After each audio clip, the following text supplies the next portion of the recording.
Hello, this is Jeanette Rose, and this is my voice, and I'm going to talk about the fascinating documentary titled Finding Vivian Maier, which I enjoyed very much. I will begin with that. So in this film, we start with John Maloff, where he explores the fascinating and mysterious story of Vivian Maier after he discovered her photo negatives in an auction. And what begins as the story of the discovery itself then transforms into an investigation about who the photographer Vivian Maier really was.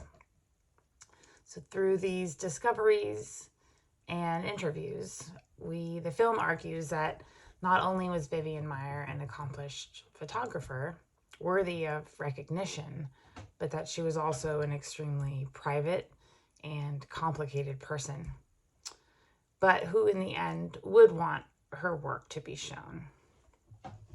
So we do begin with John Maloff in the auction house, and he's looking for old negatives for a separate project and came upon, a box filled to the brim of photo negatives and ended up taking it home. As he looked through, he was stunned at the number of negatives, as well as the sheer quality of these photographs in a street photography style. So being a historian, which worked out well for Vivian Maier, he decides to follow the breadcrumbs and discover who she really was. And that's where we go down the rabbit hole, which is Vivian Maier. We start off by meeting the people that she knew best, families that she nannied for. We also listen to art historians who compare her work to greats like Diane Arbus, Cindy Sherman, and Robert Frank. Maloff even travels to her hometown in France. We learn all about her transient lifestyle, how she moved from one family to the next, also changing personas, both in the way she presented herself, if she was friendly or firm, and she also went by different variations on her name. She touched many lives in many ways, and through these interviews, the facts of her life slowly come into view.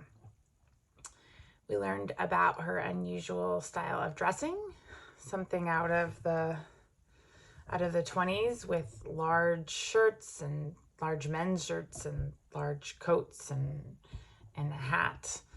She had an unusual accent, and she even had an unusual style of military walking all the time. Like, she was always marching. That's one thing that people remembered about her. We also learned that she was a pack rat. By today's standards, she would be called a hoarder, that she hoarded newspapers, for one, and in some ways, I believe she was hoarding her negatives. And hoarding, as we know a little more about these days, it's a sign of mental illness. And so this is one of the facts that comes out through the film, or that it argues that she was this complicated person. We learned that she always had her camera with her, and that she would bring children along with her on these photographic journeys, even into unsafe neighborhoods, or with her. That's how much she loved photography. She even stopped to take pictures of one of the children in her care was hit by a car, and she used that moment to take pictures. There was some strong desire or compulsion to take photographs all the time. But the interviews keep us guessing. Where was she from?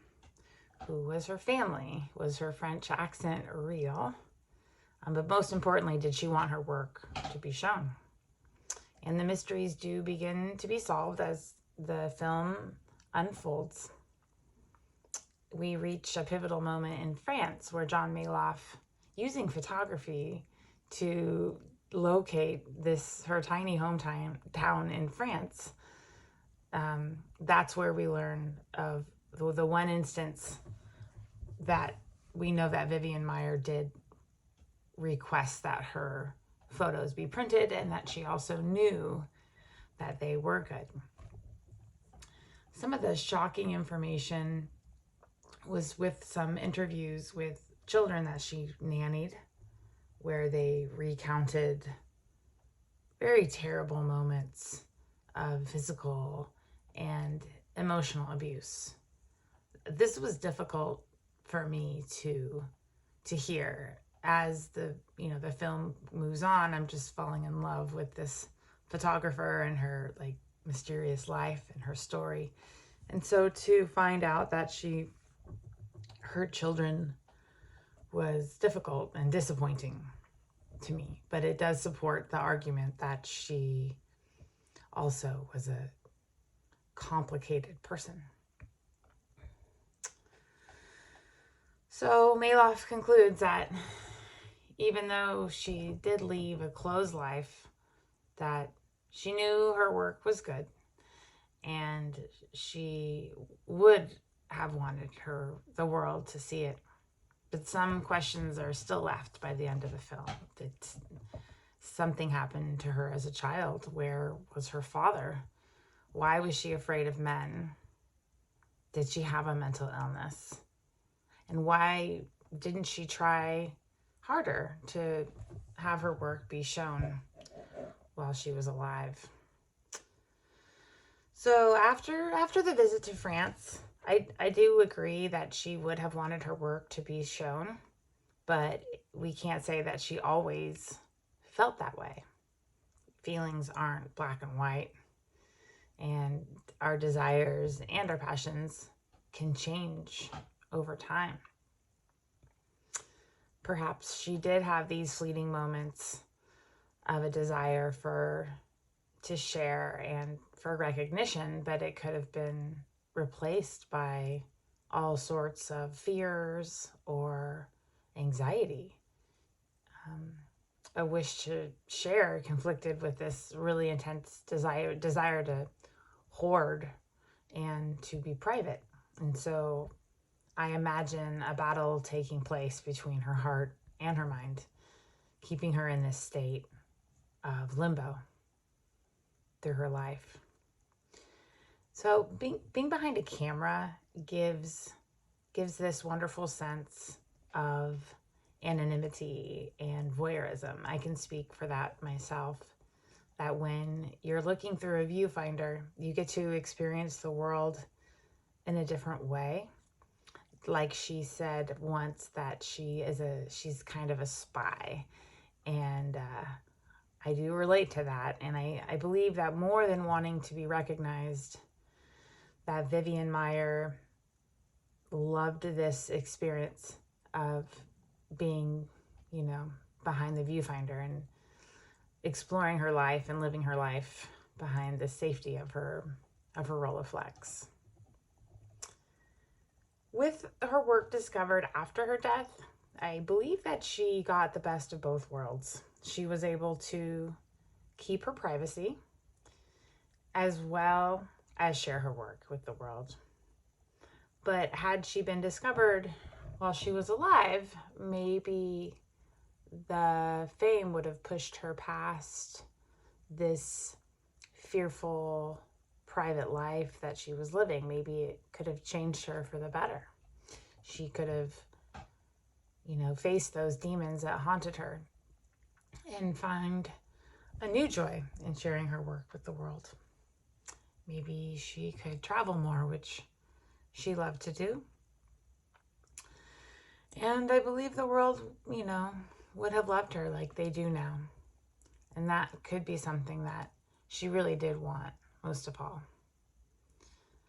I enjoyed this film very much. I'm really happy that I discovered a new photographer, and can't wait to explore her work more.